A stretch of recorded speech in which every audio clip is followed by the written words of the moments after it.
Hello everyone, स्वागत है आप सभी का मेरे यूट्यूब चैनल स्टडी वर्ल्ड 55 के आज के इस वीडियो में। आई होप आप लोग बहुत अच्छे होंगे। तो फ्रेंड्स, इस वीडियो में हम भारतीय अर्थव्यवस्था इकोनॉमिक्स के 5 ईयर प्लान के बारे में क्विकली आपको डिस्कस करने वाले हैं। जितने भी अभी तक पंचवर्षीय योजनाएं हुई हैं सभी के बारे में। तो वीडियो में लास्ट तक बने रहिएगा, क्योंकि ये वीडियो आपके लिए बहुत ही हेल्पफुल होने वाला है। एकदम कम समय में आप लोग को रिवीजन करने का ये बेस्ट तरीका है, बेस्ट वीडियो है आपके लिए, जो कि आपके किसी भी कॉम्पिटिटिव एग्जाम के लिए बहुत ही हेल्पफुल होने वाला है। तो वीडियो में लास्ट तक जरूर बने रहिएगा। चैनल पे पहली बार विजिट करें तो सब्सक्राइब कर लीजिएगा ऐसी और वीडियोज के लिए। तो बात करें 5 ईयर प्लान।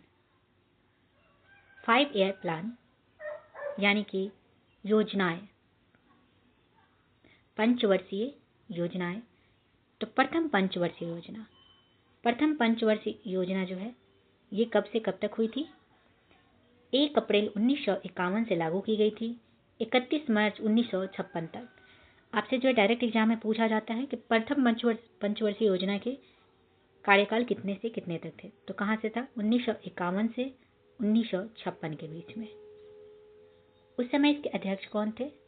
जो करंट में प्रधानमंत्री होते हैं वही पंचवर्षीय योजना के अध्यक्ष होते हैं। तो उस समय जो अध्यक्ष थे वो थे प्रधानमंत्री पंडित जवाहरलाल नेहरू। उस समय का विकास दर कितना था? तो टारगेट ग्रोथ रेट जो था वो 2.1% था। एक्चुअल ग्रोथ रेट कितना था? तो 3.6%। बात करें प्रथम पंचवर्षीय योजना में फोकस किस पे की गई थी?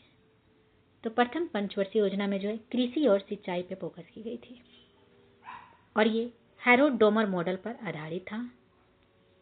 इसको कृषि योजना यानी कि एग्रीकल्चर प्लान भी, प्रथम पंचवर्षीय योजना को एग्रीकल्चर प्लान भी बोला जाता है। इस पंचवर्षीय योजना के तहत अन्य कार्यक्रम क्या क्या हुए थे? तो पहला हुआ था सामुदायिक विकास कार्यक्रम, जो कि 2 अक्टूबर 1952 को लाया गया था।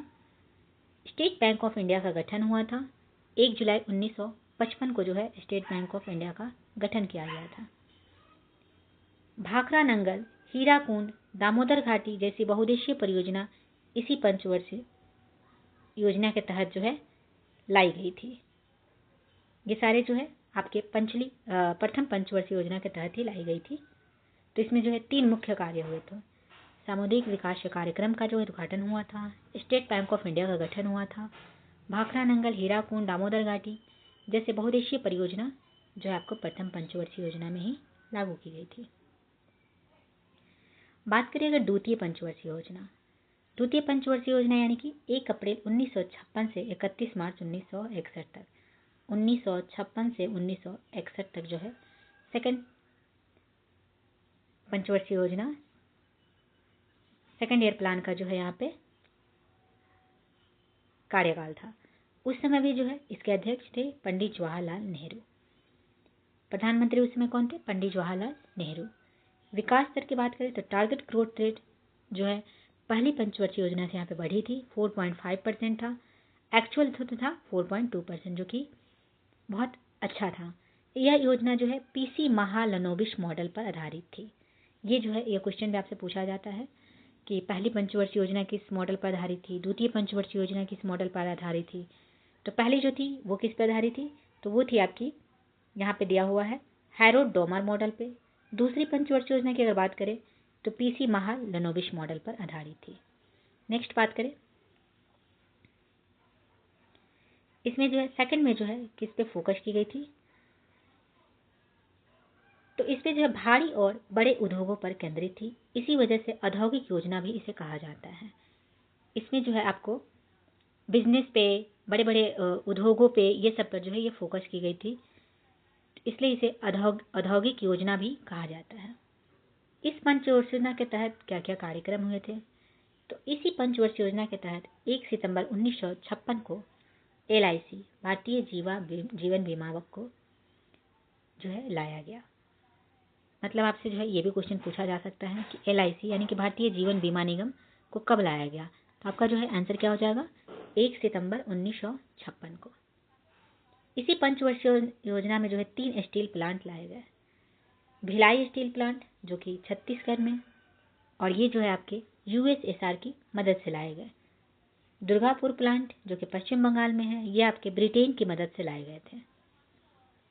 राउरकेला प्लांट की अगर बात करें तो ये उड़ीसा में है, इसको पश्चिमी जर्मनी की मदद से लाए गए थे। ये सभी जो है बहुत ही मोस्ट इंपॉर्टेंट वीवीआई क्वेश्चन है, जो कि आपके डायरेक्ट जो है एग्जाम हॉल में देखने को मिलता है, तो इसे जो है ध्यान से आप लोग नोट कर लीजिएगा।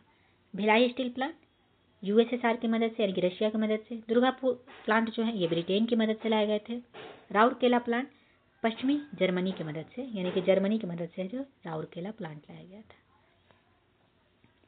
नेक्स्ट, तृतीय पंचवर्षीय योजना, इसके कार्यकाल थे 1961 से 1966। कितने? 1961 से 1966। उस समय भी जो है प्रधानमंत्री थे पंडित जवाहरलाल नेहरू। इस समय विकास दर तो था 5.6%, वहाँ पे जो है टारगेट रखा गया था। एक्चुअल ग्रोथ रेट जो है 2.8% थे, जो कि टारगेट से जो है आपके बहुत कम थे। यह योजना सुखमोई चक्रवर्ती मॉडल पर आधारित थी। इस योजना में कृषि में ऋणात्मक वृद्धि दर थी। इसकी प्राथमिकता जो है आत्मनिर्भर अर्थव्यवस्था पर निर्भर थी। आपसे पूछा जाता है कि तृतीय पंचवर्षीय योजना जो है किस पे निर्भर थी, ऑप्शन में आपको दिया रहता है, तो वहाँ पे आत्मनिर्भर अर्थव्यवस्था जो है करेक्ट आंसर हो जाएगा। और इसके जो है इस योजना के विफल होने का क्या कारण था, क्योंकि यहाँ पे जो आप लोग देख सकते हैं कि टारगेट रेट यहाँ पे 5.6% था, बट यहाँ पे जो है एक्चुअल ग्रोथ रेट जो हुई थी वो 2.8% ही बनी हुई थी। तो जो आपके थर्ड पंचवर्षीय योजना थी ये जो है उतना जो है सफल नहीं हो पाई थी। तो इसके पीछे जो है इसके विफल होने के पीछे क्या रीजन था? तो इसके पीछे रीजन था वर्ष 1962 में इंडिया और चीन का युद्ध और वर्ष 1965 ईस्वी में भारत और पाकिस्तान का युद्ध। इसी पंचवर्षीय योजना के तहत जो पहला राष्ट्रीय आपातकाल भी लगा था। इस वजह से जो है यह योजना विफल हो गई थी। वर्ष 1961 में जो है इनकम टैक्स एक्ट 1961 लाया गया था। 1 जुलाई 1964 को आईडीबीआई बैंक जो है अपनाया गया था। तृतीय पंचवर्षीय योजना में जो आईडीबीआई बैंक की स्थापना हुई थी, इसकी स्थापना 1 जुलाई 1964 को हुई थी। और इनकम टैक्स एक्ट 1961 जो है इसी पंचवर्षीय योजना में लाया गया था। नाउ नेक्स्ट अगर बात करें, तीसरी पंचवर्षीय योजना के बाद जो है योजना अवकाश आया, जो कि वर्ष 1966 से 1969 तक था। 3 साल तक तो जो है कोई भी योजना जो है कोई भी प्लान जो है नहीं बना। ये जो है योजना अवकाश माना जाता है। नाउ नेक्स्ट, चौथी की अगर बात करें तो 1969 से 74 के जो है इसका कार्यकाल था। इसमें प्राथमिकता क्या थी? तो ये 14 भारतीय बैंकों का इसी में राष्ट्रीयकरण किया गया था, जो कि आपके जो है कि कौन से ऑप्शन 1969 में 1969 में 14 भारतीय बैंकों का राष्ट्रीयकरण किया गया था। और ये जो है फोर्थ जो है पंचवर्षीय योजना गाडगिल फॉर्मूले के आधार पर आधारित थी। हरित क्रांति मिशन इसी में प्रारंभ किए गए थे। और इस समय जो प्रधानमंत्री कौन थे? तो इंदिरा गांधी। पांचवी पंचवर्षीय योजना जो कि 1974 से 1979 के बीच में थी। इस योजना में गरीबी हटाओ का नारा दिया गया। पांचवी पंचवर्षीय योजना में ही गरीबी हटाओ का नारा दिया गया था। और ये नारा किनके द्वारा दिया गया था? तो इंदिरा गांधी के द्वारा। और ये जो है डीपी धर मॉडल पर आधारित था। वर्ष 1978 में मोरारजी देसाई सरकार ने इस योजना को समाप्त कर दिया। 20 सूत्रीय कार्यक्रम जो है 1975 में आरंभ किए गए थे और इस समय प्रधानमंत्री इंदिरा गांधी थी। वर्षीय योजना कब से कब तक है? तो 1 अप्रैल 1989 से 31 मार्च 1980 तक। नेक्स्ट बात करिएगा छठी पंचवर्षीय योजना, जो कि 1980 से 1985 के बीच में हुआ था। इसमें जो है आर्थिक उदारीकरण की शुरुआत से नाबार्ड की स्थापना भी जो है आपकी छठी पंचवर्षीय योजना में हुई थी। इंदिरा गांधी उस समय जो है भारत की प्रधानमंत्री थी। सातवीं पंचवर्षीय योजना की अगर बात करें तो 1985 से 1990 के बीच में इसका कार्यकाल था। और इसमें जो है फोकस किस पे किया गया था? तो प्रौद्योगिकी के माध्यम से औद्योगिक उत्पादन स्तर पर और आर्थिक उदारीकरण को बढ़ावा देना। इस समय जो है राजीव गांधी प्रधानमंत्री थे। आठवीं पंचवर्षीय योजना 1992 से 1997 के बीच में हुई थी। उद्योगों के आधुनिकीकरण को इसमें बढ़ावा मिला था। प्रधानमंत्री रोजगार योजना की इसी में शुरुआत हुई थी। और ये जो है जॉन डब्ल्यू मिलर मॉडल पर आधारित है। एक एक पॉइंट जो है इसमें बहुत ही इम्पॉर्टेंट है, ध्यान से देखिएगा, ध्यान से पढ़िएगा। 8वीं पंचवर्षीय योजना जो है जॉन डब्ल्यू मिलर मॉडल पर आधारित था और इस समय भारत के प्रधानमंत्री थे पीवी नरसिम्हा राव।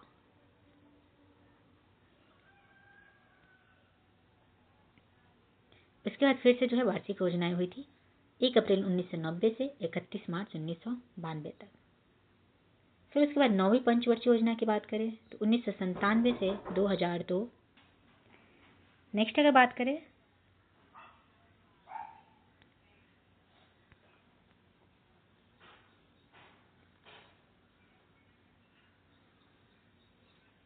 वार्षिक योजनाएं जो है 1 अप्रैल 1990 से 31 मार्च 1992 तक थी। 9वीं पंचवर्षीय योजना की बात करें तो 1997 से 2002 के बीच में जो है 9वीं पंचवर्षीय योजना लागू की गई थी। इसमें जो है प्राथमिकता यानी कि फोकस किस पे किया गया था, तो गरीबी के पूर्ण उन्मूलन के लक्ष्य रखे गए थे कि गरीबी को पूरी तरह से हटाया जाए, सामाजिक रूप से वंचित लोगों को सशक्त बनाना है। ये जो है 9वीं पंचवर्षीय योजना की प्राथमिकता थी।